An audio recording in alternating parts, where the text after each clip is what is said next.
Hey guys, Assalamualaikum. It's me Nina and welcome back to Nina Story. Hari ni Nina nak cerita orang yang hilang dekat Malaysia pula. Asyik-asyik pasal luar negara je kan, dekat Malaysia tak ada ke? Ada guys, ada. Selain famous dengan kehilangan kes acap dulu ni kan, sebenarnya ada beberapa orang lagi yang hilang secara misteri. Dah 10 ke 20 tahun kes ni berlalu tapi masih tak ada apa-apa khabar daripada dorang. So hari ni Nina akan ceritakan dua story tentang orang Malaysia yang pernah hilang, iaitu tentang Hizairi Othman dan juga Hassan Ayat. Kisah yang Nina nak cerita dekat korang ni mungkin ada yang dah ditokok tambah sebab Nina pun google je cerita ni. Jadi kalau ada apa-apa kesalahan, korang just betulkan dekat bawah, okay? So without wasting any time, let's get started.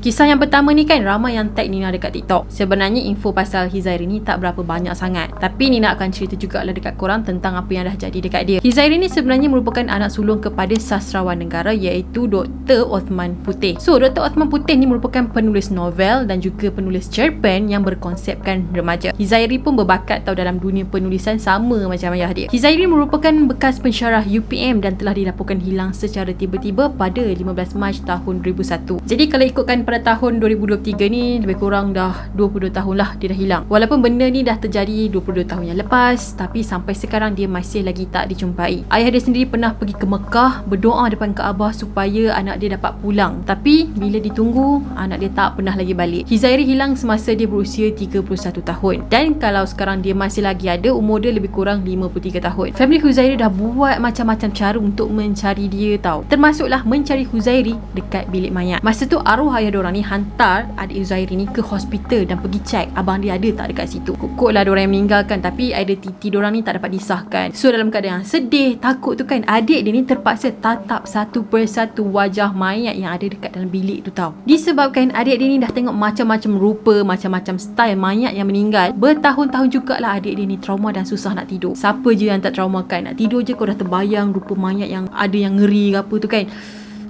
Macam manalah kan orang yang kerja bahagian jaga bilik mayat ni, diorang ni memang hati diorang memang tough gila, terutamanya yang bahagian forensik pula. Cuma ada satu petunjuk je yang ada semasa Hizairi ni menghilang, iaitu kereta dia. Kereta Hizairi dijumpai di kelab golf Saujana di Kajang, Selangor. Hanya kereta dia je, dia tak ada. Tapi bila polis cuba cari, cuba jejak dengan menggunakan clue yang terakhir diorang ada tu kan, tapi tak ada apa-apa maklumat. Adik dia tadi tu kan sampaikan tinggal dekat Johor ni selama 10 hari, semata-mata nak cari abang dia yang hilang, sebab orang kata abang dia ni kemungkinan bersembunyi dekat sana. Jadi dia pun pergilah cari dekat sana. So tempat yang dia pergi cari tu macam dekat ladang kelapa sawit dan juga setiap lorong yang bertanah merah. Apa-apa info yang diorang dapat tentang abang diorang sembunyi kat mana, jumpa dekat mana, diorang akan terus pergi cari tanpa rasa penat. Macam-macam cara, macam-macam kaedah yang diorang buat, macam bertanya dekat orang yang lagi handal, orang yang alim. Lepas tu dah pun upah penyiasat persendirian, tapi hasilnya tetap tak ada. Jadi selepas ayah dia meninggal, operasi mencari Hizairi ni semakin dikurangkan, tapi diorang sebenarnya masih lagi mencari, cuma tak sekerak macam dululah. Kalau ikut pendapat adik dia kan, dia kata kemungkinan besar yang abang dia ni kena rompak tau. Lepas tu abang dia dibawa ke ATM untuk keluarkan duit. Jadi mungkin semasa proses nak keluarkan duit tu ke apa kan, abang dia melawan. Apa yang jadi lepas tu memang tak tahu, susah nak cakap lah sama ada dia masih hidup ataupun tak. Dan lagi satu, kes ni tak pernah ditutup oleh pihak polis sampailah sekarang. Jadi kita akan teruskan kepada story yang seterusnya.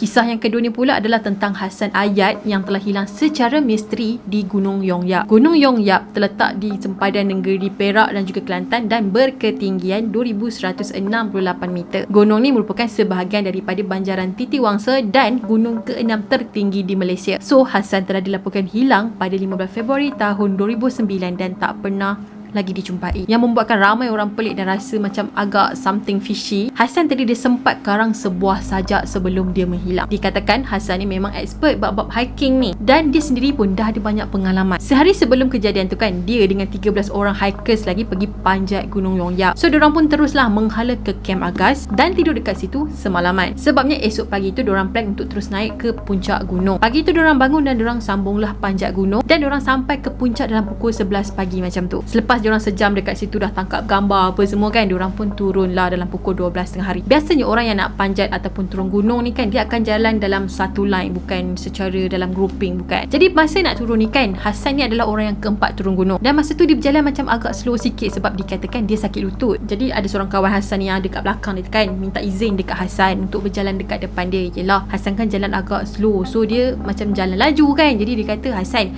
aku jalan depan kau lah kan. So Hassan kata, okey tak apa, kau jalan lah, lagipun aku sakit lutut. Dan kalau korang tahu, kawan dia yang tadi tu kan adalah orang yang terakhir melihat Hassan sebelum Hassan ni tiba-tiba menghilang. So diorang semua ni pun berjalanlah menuju ke kem Agas. Orang yang terawal sampai dekat kem tu dalam pukul 4 petang dan orang yang terakhir sampai dekat situ adalah dalam pukul 6 petang. So bila dah sampai dekat kem tadi, geng-geng hikers ni semua pun kiralah kan jumlah diorang ni cukup ke tak. Masa tengah duk kira-kira tu kan, tiba-tiba 13 orang. Seorang lagi tak cukup, iaitu Hassan. Hassan tak ada dengan diorang pada masa tu.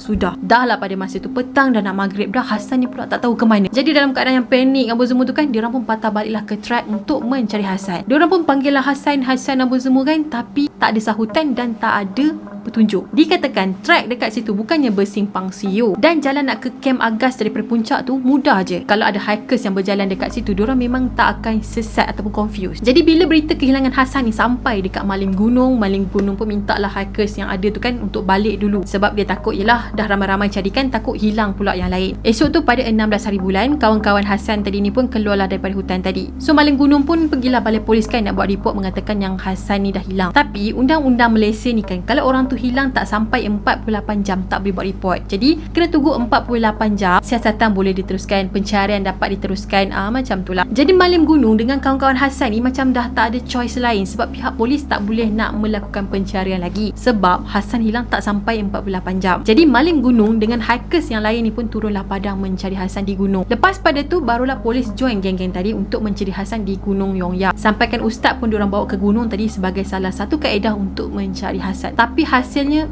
tak ada apa-apa. Selepas 40 hari Hassan ni menghilang kan, akhirnya misi mencari Hassan telah ditamatkan secara rasmi. Sebelum dia menghilang tu kan, dia ada tulis satu sajak yang bertajuk seorang lelaki tua yang sedang bermeditasi di tepi sebatang sungai. Dikatakan sajak tadi menggambarkan keadaan ataupun rupa Gunung Yong Yap. Tapi yang membuatkan orang pelik tu kan, sebenarnya gunung tadi Hassan tak pernah lagi jejak sampailah pada hari kejadian dia menghilang kat sana. Jadi Nina akan baca dekat korang sajak yang ditulis oleh Hassan. Ada sebatang sungai yang menghubungi dua air terjun dari dua puncak gunung yang berlainan. Ada seorang tua yang sedang bermeditasi di tepi sungai itu pada pagi yang dingin. Aku menghampiri lelaki itu lalu duduk di sebelahnya. Tanpa menoleh padaku, lelaki itu berkata, "Pengas yang berjaya melompat keluar dari sungai akan menjadi naga." Aku terlelap seketika. Dalam mimpiku, aku bermimpi 10 orang lelaki bertopeng menyerangku. Dengan pedang berkilau tajam, serangan mereka aku patahkan dan topengku buka satu persatu. Wajah-wajah lelaki itu mirip wajah tampanku. Aku terjaga dari lenak. Lelaki itu masih di sebelahku. Tanpa menoleh padanya, lelaki tampan ini berkata,